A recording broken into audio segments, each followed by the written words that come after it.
శ్రీ రేణుకాంబ మాంత్రిక జ్యోతిష్యాలయం ప్రముఖ జ్యోతిషులు కాళికాదేవి ఆరాధకులు ప్రధాన తాంత్రిక శ్రీ ఎంఎన్ శాస్త్రి గారు స్త్రీ పురుష వశీకరణ 100% గ్యారంటీ. మీకు ఎటువంటి సమస్యలు ఉన్నా కాళికా దైవశక్తి పూజల ద్వారా పరిహారం చేయగలరు. Phone number 8105948002 Bengaluru.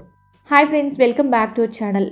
రోజంతా ఉల్లాసంగా ఉత్సాహంగా ఉండడానికి అలాగే ఎముకలు దృఢంగా ఉండడానికి కాల్షియం అనేది చాలా ముఖ్యమైన పాత్ర పోషిస్తుంది.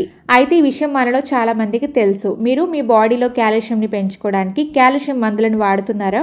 అయితే ఈ నిజం మీరు ఖచ్చితంగా తెలుసుకోవాలి. ఎక్కువగా మంచినీళ్ళు తాగడం లేదా అయితే ఇబ్బందులు మీకు తప్పవు. ఇది మిమ్మల్ని భయపెట్టడానికి చెప్పడం లేదు. అయితే అసలు విషయంలోకి వస్తే గనక కిడ్నీలో రాళ్ళు అంటూ చాలా మంది ఆసుపత్రులకు పరిగెట్టడం మనం చూస్తూనే ఉంటాం కదా. చిన్న వాళ్ళ నుంచి పెద్దవాళ్ల వరకు కూడా ఈ సమస్య బారిన పడుతున్నారు. కిడ్నీలో స్టోన్స్ అనేవి ఏర్పడడానికి ప్రధాన కారణం కాల్షియం అనేది ఎక్కువ కావడం వలన. ఇలా కాల్షియం అనేది ఎక్కువైపోయి ఆ కాల్షియం మొత్తం అంతా కూడా ఒకే చోట చేరి చిన్న చిన్న రాళ్లలాగా తయారయ్యి మనల్ని బాధ పెడుతూ ఉంటాయి. అయితే వీటిలో కూడా చాలా సైజులు ఉంటాయి. చిన్న చిన్న రాళ్ళు అయితే నీళ్లతో అలాగే మందులతో తగ్గిపోతాయి. కొంచెం పెద్దవైతే మాత్రం ఖచ్చితంగా ఆపరేషన్ చేయించుకోవాల్సిన పరిస్థితి అనేది వస్తుంది.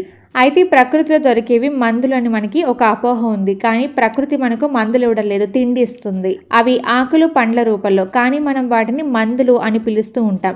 ప్రకృతిలో దొరికే ప్రతి ఆకులో ఎన్నో ప్రయోజనాలు, గుణాలు మన శరీర పనితీరుకు అవసరమయ్యి ఎన్నో దొరుకుతూ ఉంటాయి. ప్రకృతి ప్రసాదించే ఆ పళ్లను రెగ్యులర్ గా తింటూ ఉండాలి. ఆకులను పప్పుల్లో వేసుకుని తింటూ ఉండాలి. కానీ మనం అలా చేయడం లేదు. అలా చేయకపోవడం వలన సమస్యలు కొని తెచ్చుకుంటున్నాం. ప్రకృతి మనకి న్యాచురల్ గా ప్రసాదించే ఎన్నో రకాల పళ్లను, కూరగాయలను వదిలేసి జంక్ ఫుడ్స్ వెనకాల పడుతున్నాం మనలో చాలా మంది. కాబట్టి ఎన్నో రకాల రోగాలను కొని తెచ్చుకుంటున్నాం.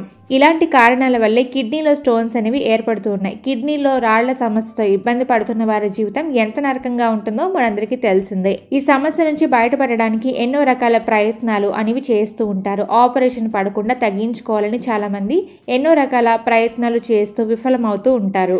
అయితే ఫ్రెండ్స్, ప్రకృతి ప్రసాదించిన ఒక మొక్కతో కిడ్నీలో ఉన్న రాళ్లను కరిగించుకోవచ్చు అన్న విషయం మీకు తెలుసా? సో దాని గురించి ఈ రోజు మన వీడియో. ప్రకృతిలో లభించే ఒక అద్భుతమైన మొక్కతో కిడ్నీలో రాళ్లను ఏ విధంగా కరిగించుకోవచ్చు అనే విషయాలను ఈ రోజు మనం ఈ వీడియోలో తెలుసుకుందాం. దానికంటే ముందు ఫ్రెండ్స్, మీకు మాదొక చిన్న రిక్వెస్ట్. మీరు కనుక ఇప్పటి వరకు కూడా ఈ వీడియో లైక్ చేయకపోతే ఇప్పుడే లైక్ చేయండి. మీరు ఇచ్చే ఆ ఒక్క లైక్ మాకు చాలా మోటివేషనల్ గా ఉంటుంది. సో ఖచ్చితంగా లైక్ చేయండి. ఫ్రెండ్స్, కిడ్నీ మీద ఎక్కువ స్ట్రెస్ పడినా, మంచినీళ్ళు ఎక్కువగా తాగకపోయినా, ఎక్కువ కాల్షియం టాబ్లెట్స్ వాడినా ఈ రాళ్లు అనేవి వస్తూ ఉంటాయి.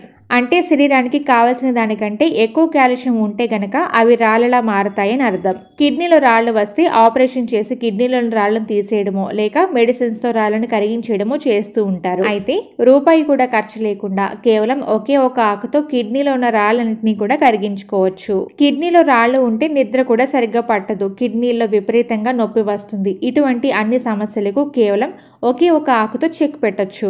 అయితే ఆకు పేరే కొండపిండి ఆకు. ఈ కొండపిండి ఆకు అనేది పొలం గట్ల మీద ఎక్కువగా పెరుగుతూ ఉంటుంది. దీనికి ఆయుర్వేదంలో మంచి స్థానం ఉంది. ఆయుర్వేద మందుల్లో ఈ కొండపిండి ఆకును బాగా వాడతారు. ఇది ఒక దివ్య ఔషధం. దీంట్లో ఎన్నో ఆయుర్వేద గుణాలు ఉన్నాయి. పొలం గట్ల మీదనే కాదు, మన ఇంటి పెరట్లోనూ ఇది దొరుకుతుంది. కొండపిండి ఆకులను తీసుకుని వాటిని పప్పులో వేసుకుని కూరగా వండుకుని కూడా చాలా మంది తింటూ ఉంటారు. వర్షాకాలంలో కూడా ఇది ఎక్కువగా దొరుకుతూ ఉంటుంది. కొండపిండి ఆకును ఇలా క్రమం తప్పకుండా కొన్నిసార్లు తీసుకుంటే చాలు, కిడ్నీలో ఉన్న ఎంత పెద్ద రాళ్ళైనా సరే కరిగిపోవాల్సిందే. మళ్ళీ మీకు జన్మలో కిడ్నీలో రాళ్ళు రమ్మన్నా రావు. అలాగే కొండపిండి ఆకులను ఎండబెట్టి దంచి దాన్ని పొడిలా చేసి వాడుకోవచ్చు. ఆ చూర్ణాన్ని కొన్ని నీళ్ళలో కలిపి ప్రతిరోజు తీసుకోవాలి. అలా చేసినా కిడ్నీలో రాళ్ళు కరిగిపోతాయి. లేదంటే ఆ నీటితో తయారు చేసిన కషాయాన్ని కూడా తాగొచ్చు. లేదంటే ఆకులను డైరెక్ట్ గా కూడా తినొచ్చు. ఎలా తిన్నా వాటి పని మాత్రం శరీరంలోకి వెళ్ళాక కిడ్నీలో ఉన్న రాళ్ళను కరిగించడమే. కాబట్టి ఖచ్చితంగా మంచి రిజల్ట్స్ అనేవి ఉంటాయి. మన పూర్వీకులు దీనికి కొండపిండి ఆకు, పాషాణ బేది అలాగే తెలగపిండి ఆకు అనే పేర్లు పెట్టారు. అయితే ఈ కొండపిండి ఆకులు దొరకని వారు ఆయుర్వేదం షాప్ లో దొరికి కొండపిండి ఆకు పౌడర్ తెచ్చుకుని ఒక గ్లాస్ నీటిలో ఒక స్పూన్ పౌడర్ వేసి మరిగించి వడకట్టి ఉదయం పరగడుపున తాగితే చాలా మంచిది. ఈ విధంగా 20 రోజుల పాటు తాగితే కిడ్నీలో రాళ్లు కరిగిపోతాయి. ఈ కొండపిండి ఆకు తినడం వల్ల మన ఆరోగ్యానికి ప్రయోజనాలే కలుగుతాయి తప్ప దీని వల్ల ఎలాంటి సైడ్ ఎఫెక్ట్స్ అనేవి ఉండవు. ఈ కొండపిండి ఆకును బెంగాలీలో కాఫీ అని పిలుస్తారు. కన్నడలో బిలేసోలి, మలయాళంలో చిరుల, పంజాబీలో బుయి కల్తాన్, రాజస్థాన్ బుయి, సంస్కృతంలో ఆస్మా బయాకా అని, తమిళ్లో సిను అని పిలుస్తారు. భారతదేశం మొత్తం అంతా కూడా ఈ యొక్క కొండపిండి ఆకు అనేది మనకి అందుబాటులో ఉంటుంది, మనకి బాగా దొరుకుతుంది కూడా. మరి మీరు కానీ మీ ఫ్రెండ్స్లో కానీ మీ ఇంట్లో కానీ ఎవరైనా సరే కిడ్నీలో రాళ్ల సమస్యతో బాధపడుతూ ఉంటే గనక ఈ చెట్టు ఆకుతో కిడ్నీలో రాళ్లను కరిగించుకోవచ్చు అని ఖచ్చితంగా వాళ్ళకి చెప్పండి. సో ఫ్రెండ్స్, ఇది వాళ్ళ వీడియో. ఈ వీడియో ఇన్ఫర్మేటివ్ అనిపిస్తే మీకు తెలిసిన వారితో కూడా వీడియోని షేర్ చేయండి. అలాగే ఫ్రెండ్స్, మీరు కనుక మా ఛానల్ని ఫస్ట్ టైం విజిట్ చేస్తున్నట్లయితే ఛానల్ని సబ్స్క్రైబ్ చేసుకోండి. ఛానల్ని సబ్స్క్రైబ్ చేయడంతో పాటుగా పక్కనే ఉన్న గంట సింబల్లో ఆల్ అప్డేట్స్ మీద క్లిక్ చేయండి. Thank you.